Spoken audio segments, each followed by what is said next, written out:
Oye, no, pero ¿sabes qué? Cuando vemos las cifras y vemos que nuestros propios compañeros que han estado en terreno de nuevo, nos dicen, aquí no se está cumpliendo ni una medida, qué toque de queda ni qué toque de queda, qué fines de semana en los cuales debería haber cuarentena, nada. ¿Qué es lo que está ocurriendo? Entonces, me cambiaron las comunas. Bueno, pero habíamos hablado de Santiago, Estación Central, Maipú, en general las comunas que tienen mayor afluencia de gente. Puente Alto, La Florida, Las Condes también es una de las comunas que ha mantenido un nivel bastante alto de casos.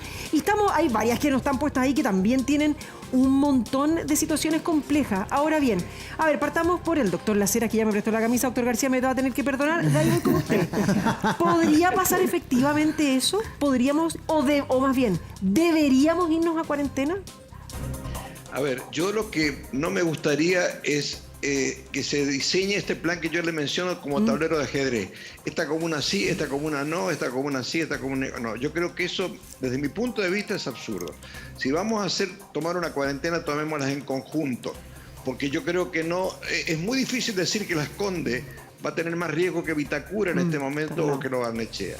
Yo creo que desde todo punto de vista la cuarentena es lo suficientemente grave como para considerarla lo más amplia posible para que tenga un efecto realmente positivo. Ese es mi punto de vista. Doctor García, y además es posible o estamos en condiciones un poco de decir, listo, se va todo a cuarentena. O sea, más que condiciones, yo lo creo necesario. Lo conversamos hace 2 semanas atrás. ¿Usted cree necesario que nos vayamos a cuarentena? A aumentar. Yo espero, la verdad que no sé lo que va a pasar, porque en realidad hemos esperado bastantes veces dentro de las recomendaciones del comité asesor, de los expertos, la academia, gente con experiencia en el control de enfermedades transmisibles, y la verdad que no han llegado. Por ejemplo, las medidas de los aeropuertos recientes, ese es un ejemplo nada más. Pero sí, hay que actuar de manera anticipatoria. Lo que vimos ahora, por ejemplo, es un reflejo de estar reaccionando a lo que va pasando.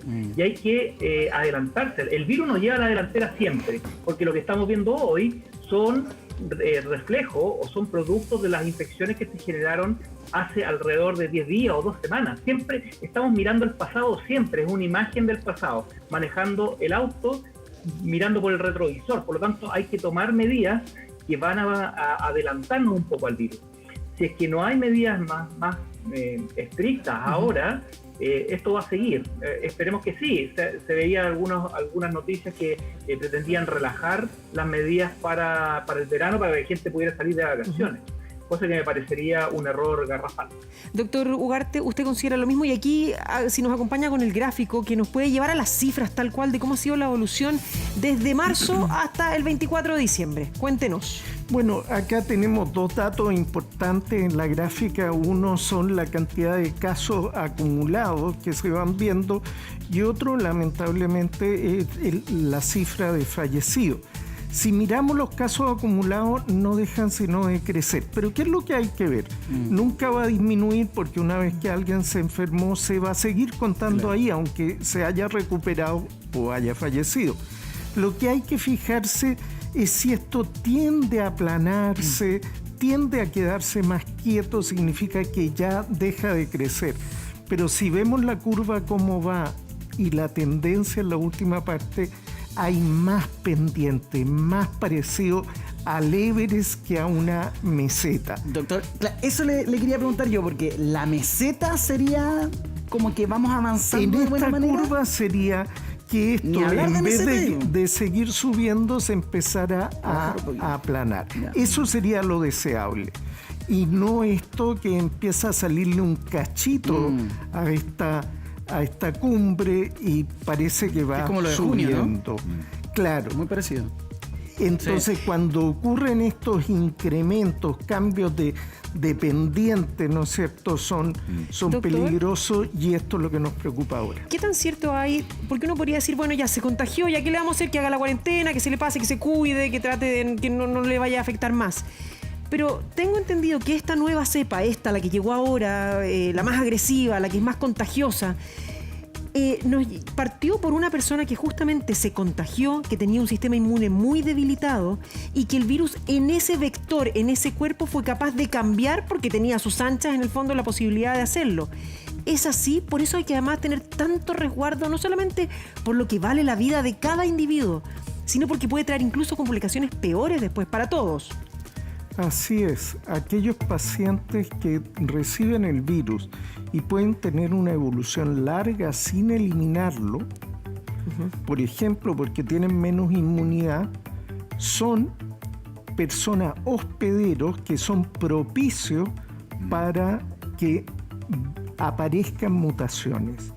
Y esas mutaciones después se propagan a otras personas. ¿Qué se habla dentro del mundo médico? Acá sumo un poquito también a los otros invitados, doctor Ugarte. A ver, doctor Lajera, ¿por qué cree usted o qué ha conversado con algunos colegas respecto al por qué hay casos de gente joven, casos de gente que no tiene enfermedades de base, casos de personas que incluso tienen una conducta de vida muy sana, que no fuman, que son deportistas y que han muerto por esta cuestión?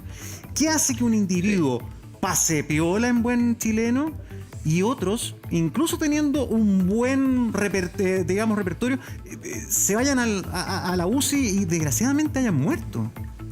Bueno, hay un estudio reciente que muestra que la viremia, el grado de virus que infecta a la persona es muy importante. O sea, cuanto más son los virus que infectan a esa persona, es más alto el riesgo. Por eso que personas, por ejemplo, médicos que han muerto muy jóvenes, inexplicablemente, sin ningún antecedente negativo, fueron médicos que estuvieron expuestos a pacientes con viremias altas y que ellos se contagiaron en ese momento. Entonces, desde el punto de vista, digamos, del pronóstico, la viremia es clave. Incluso se está considerando como un factor para el tratamiento de los pacientes, ¿no es cierto?, el índice de viremia que tengan. Yo creo que ese es el factor más importante. No hay ningún otro que realmente pueda determinar por qué un joven se infecta y otro no se infecta. Qué increíble, viremia. Mire esta portada. Esto fue el 1 de diciembre, enero de 2021. Peor escenario ante segunda ola de COVID-19 en Chile, podría superar los 9.000 casos diarios según el MinSal. Bueno, ahí no olvidar la proyección que entregó el Ministerio de Salud, que acá confirmó el ministro París. O sea, hablaba de un escenario más favorable para la quincena de enero con 3.000 casos diarios. Ya estamos en 2.000. De un escenario medio de 6.000 casos diarios. Y un escenario peor, que es el de ahí, 9.000 casos diarios. ¿Ustedes por cuál apuestan en las condiciones que estamos actualmente, doctor García?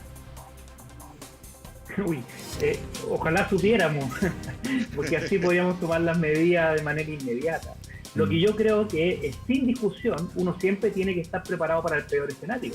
Y eso es lo que tienen que tomar las autoridades y tomar las medidas de manera anticipatoria, como conversábamos recién, para evitar que más gente se contagie. Como conversaban, si es más contagioso este virus, puede generar mucho más daño, como bien explicó el doctor Ugarte hace poquito, porque mayor cantidad de gente contagiada implica mayor cantidad de gente con posibilidad de hospitalizarse y morir.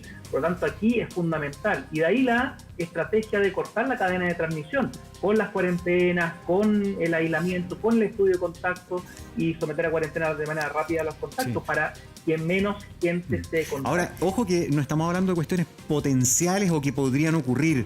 Leí esta mañana, doctor Ugarte, que ya esta mañana o las últimas horas trasladaron pacientes de Los Ríos a Santiago. Así es. O sea, las UCIs en varios puntos ya están a tope. Sí, recordemos que además la idea de la autoridad sanitaria no es trasladar cuando queda la última cama, sino cuando ya llegamos al 85% de ocupación, la UCI ya está llena. Hay que prender todas las alarmas, porque tener 85% de ocupación en una UCI de 8 camas significa tener una cama para el paciente que puede llegar a servicio de urgencia en una condición extrema, y no podemos decir, sabe que espere un ratito, lo atenderemos cuando haya cama, sino que hay que ingresarlo. Por eso es que esto hay que echarlo a andar antes, y no se confíen cuando dice todavía quedan camas, porque estamos en 90%. Si estamos en 90%, estamos mal.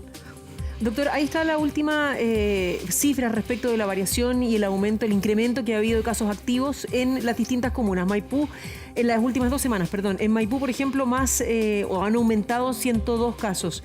En la Florida, 70. Y así vamos con las principales de nuevo, las mismas comunas que teníamos antes. Se suma Pudahuel, Peñalolén, pero son muchas las comunas que siguen en aumento, que no se logra como terminar de controlar esto. Hay nuevas alternativas, porque ya lo vimos en su momento, cuando estuvo más riesgoso, de Concepción a Santiago, de Santiago a Concepción. ¿Cuáles son las alternativas que tenemos? Si es que nuestro sistema es muy bueno, pero no es elástico, no se puede seguir agrandando mucho más. Eso es un detalle, que la extensión no es infinita. ¿No? Y uno podría decir, nos queda el norte. Ojo con lo que está pasando en Tarapacá, ojo con lo que está pasando en Antofagasta, que tanto norte no nos queda. Entonces, con esto aumentos de cifra, uno tiene que ir enfriando el proceso antes de que el proceso nos enfríe a nosotros. O sea, tenemos que actuar antes. Y en estos momentos estas cifras son preocupantes. Ojo, las únicas medidas no son la cuarentena, las medidas restrictivas, sino además el testeo, la trazabilidad y el aislamiento, el uso de la residencia sanitaria, una buena trazabilidad, porque no hay quien aguante una cuarentena por toda la vida. Sí, eso yo le quería preguntar. Bueno, mientras ahí tenemos en nuestra gráfica las comunas del país con más casos, que tenemos Puerto Montt, Iquique, Los Ángeles, Antofagasta, Punta Arenas, que usted mismo lo decía. Está bien repartido, porque en definitiva de norte a sur. Así es. Y con respecto a justo las medidas restrictivas, tenemos un caso al lado, Argentina, que tuvo la cuarentena más extensa de todo el mundo en el combate contra el COVID.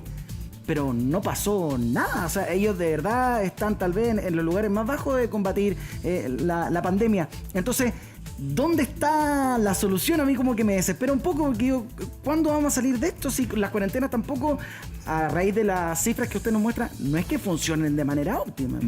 No, y además en cuarentena, cuando se alarga mucho el tiempo, se pierde la adherencia. La gente empieza a salir, a pedir permiso, en fin. Y uno ve que la gente sale y solo una pequeña parte sale sin permiso. Pero circulación en las calles hay mucha.